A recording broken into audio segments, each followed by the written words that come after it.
लाल किले की प्राचीर से जब देश के प्रधानमंत्री नरेंद्र मोदी महिला सम्मान की बात करते हैं, महिलाओं के अधिकारों की बात करते हैं, तो ये संदेश देश के तमाम राज्यों के लिए साफ था कि भारतीय जनता पार्टी और फिलहाल देश के लिए भी महिलाओं के लिए जो उनकी हिस्सेदारी है, जो उनकी प्राथमिकता है, वो सबसे ऊपर रहेगी।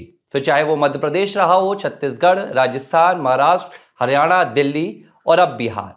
बिहार में भी इसी कवायद को अब एनडीए आगे बढ़ाने जा रही है और बिहार चुनाव से पहले महिलाओं के लिए कई बड़े पिटारे खोलने जा रही है, जिसका सीधा सा असर चुनावी बेला में भी नजर आएगा। भारतीय जनता पार्टी की बिहार विधानसभा चुनाव को लेकर महिलाओं के परिप्रेक्ष्य से क्या यहां पर कहानी है, क्या पूरा भारतीय जनता पार्टी का प्लान है जिसे नीतीश कुमार के नेतृत्व में आगे बढ़ाया जाएगा और बिहार विधानसभा चुनाव में यह पूरा प्लान विपक्ष को एक सिरे से साफ कर देगा। पूरी कहानी बताएंगे।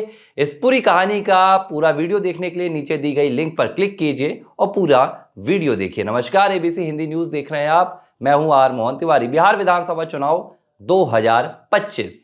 बिहार में इस बार कई अहम मुद्दे हैं।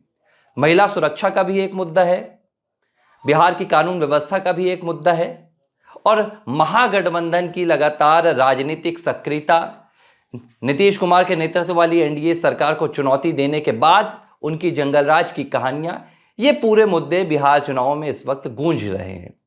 लेकिन भारतीय जनता पार्टी एक अलग प्लान से चल रही है। एनडीए, उनका एक अलग समीकरण तैयार है, अलग रणनीति तैयार है। बिहार में भी एनडीए वही करने वाला है जो एनडीए ने या भारतीय जनता पार्टी के नेतृत्व में मध्य प्रदेश में हुआ, इसके बाद छत्तीसगढ़ में हुआ, राजस्थान में हुआ, हरियाणा में भी, महाराष्ट्र में और फिर दिल्ली चुनाव में। और ये प्लान था, ये समीकरण था महिलाओं को साधने का। और ये महज कोई चुनावी जुमला नहीं है। प्रधानमंत्री नरेंद्र मोदी जब बीते साल यानी कि बीते स्वतंत्रता दिवस पर लाल किले की प्राचीर पर पहुंचे थे तो उन्होंने महिलाओं के हक की बात की थी। ये वो दौर है जब पश्चिम बंगाल से आजकर मेडिकल कॉलेज जैसी घटनाएं सामने आई थी, जब महिलाओं की विवस्त्रता सामने आई थी, महिलाओं पर अत्याचार सामने आते, तब प्रधानमंत्री नरेंद्र मोदी ने लाल किले की प्राचीर से महिलाओं के हक की और महिलाओं के भागीदारी की बात की थी। और इसके बाद तमाम राज्यों में वो बात देखने के लिए भी मिली। भारतीय जनता पार्टी ने अपने चुनावी घोषणा पत्रों में महिलाओं के लिए, उनके आत्मनिर्भरता के लिए कई ऐसे कदम उठाए जिनका महिलाओं ने दिल खोलकर समर्थन किया था। मध्य प्रदेश में लाडली बहना योजना ले लीजिए। इस योजना ने मध्य प्रदेश की पूरी सियासत को बदलकर रख दिया। जहां पर शिवराज सिंह चौहान के लिए कहा जा रहा था कि सत्ता विरोधी लहर रहेगी, शिवराज सिंह चौहान की कुर्सी दांव पर लगी हुई थी, भाजपा की सरकार लगभग माना जा रहा था कि इस बार कुछ भी हो सकता है। लेकिन जब नतीजे सामने आए तो एक तरफा कहानी निकलकर सामने आई। 164 सीटों पर ऐतिहासिक जीत होती है। इसके बाद दूसरी कहानी हरियाणा में बनी।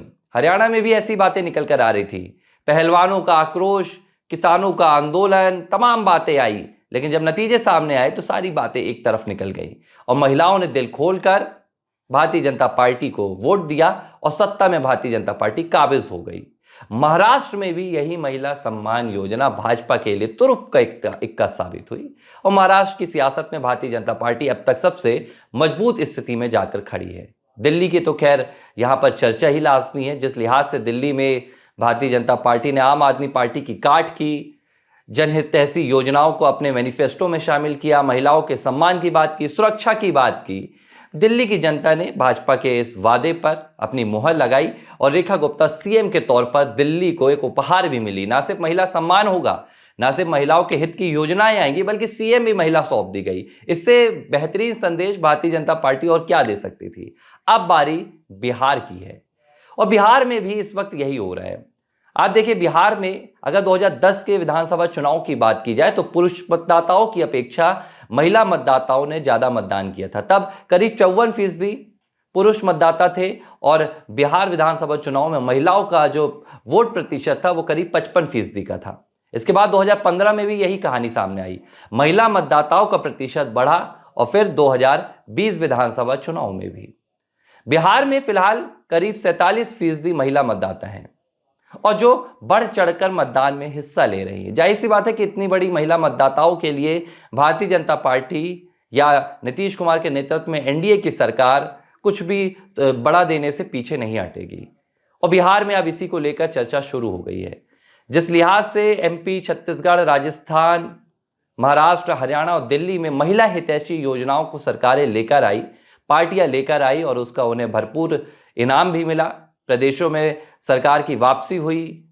अब इसी लिहाज से बिहार में भी भारतीय जनता पार्टी एनडीए एक ऐसी योजना की तैयारी कर रही है जो सीधे तौर पर महिलाओं के लिए हितैषी हो, और यह योजना डायरेक्ट सम्मान की योजना है, महिला सम्मान निधि की योजना है, जिसमें डायरेक्ट कैश महिलाओं के खाते में ट्रांसफर किया जाएगा।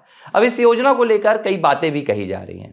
बिहार में कहा जा रहा है कि भारतीय जनता पार्टी एनडीए रेवड़ी बांट रहा है। दिल्ली में भी दिल्ली के मुख्यमंत्री रहे अरविंद केजरीवाल ने ऐसे ही आरोप लगाए थे। लेकिन आम आदमी पार्टी की तुलना में, कांग्रेस की तुलना में भारतीय जनता पार्टी किस लिहाज से महिलाओं के लिए काम कर रही है?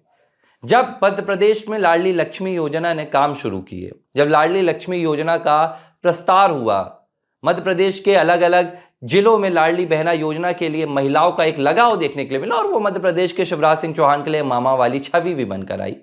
इसके बाद दूसरी पार्टियां जो थी उन्हें भी लगा कि महिलाओं का जो झुकाव है एक सिरे से भाजपा की तरफ जा रहा है, और फिर दूसरे राज्यों में भी महिलाओं के लिए ऐसी योजनाएं चुनावी जीत के लिए शुरू कर दी गई।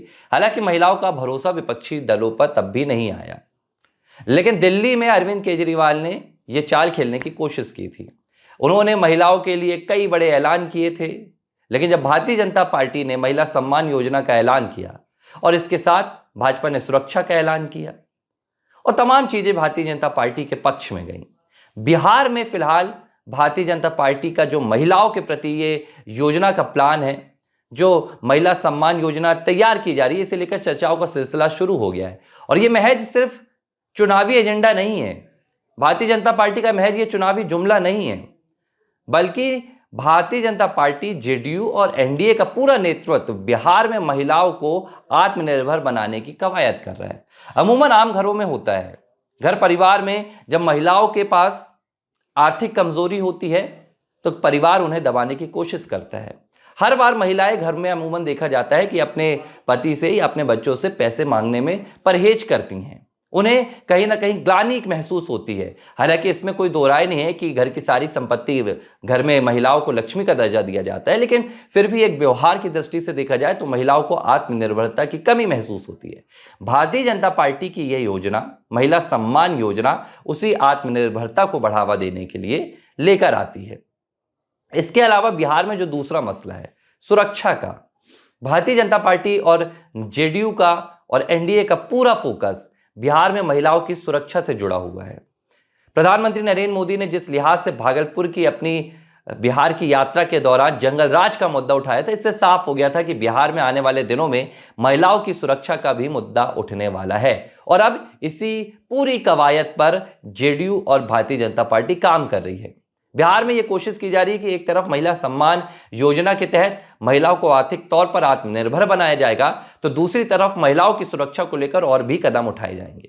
और ऐसे में जब आरजेडी आगे बढ़ रही है, जब तेजस्वी यादव जो रोजगार की बात करते हैं, सुरक्षा की बात करते हैं, तो उन्हें फिर लालू राबड़ी युग के जंगलराज की कहानी भी भारतीय जनता पार्टी, प्रधानमंत्री नरेंद्र मोदी याद दिलाते हैं। और स्वाभाविक सी बात है, जब महिलाओं को वो दौर याद आएगा जो उन्होंने 1990 से 2005 के दरमियान जिया है, जब पटना और दरभंगा की सड़कों पर महिलाएं अकेले निकलने से भी कतराती थी। ऐसे में विपक्ष की क्या हालत होगी, ये अपने आप में सोचने लायक है।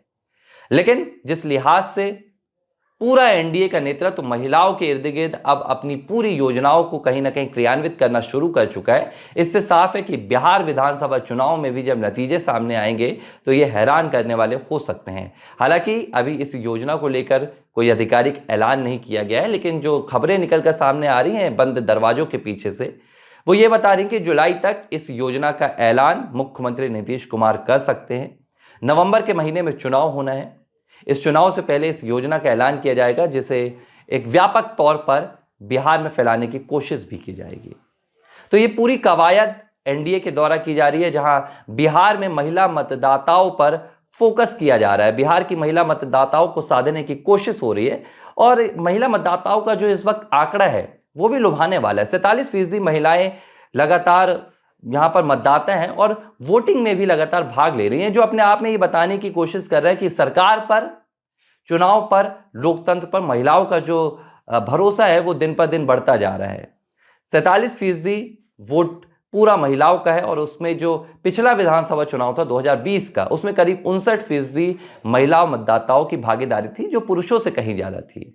ऐसे में भारतीय जनता पार्टी और एनडीए का नेतृत्व पूरी तरह से ये कोशिश कर रहा है कि इस बार जो योजनाएं हैं उनमें महिलाओं का जो दायरा है वो बढ़ाया जाए और महिला सम्मान निधि जैसी योजनाओं से बिहार की राजनीति को एक नए मुकाम पर भी पहुंचाया जाए। एबीसी हिंदी न्यूज, आज ही जुड़िए हर खबर के साथ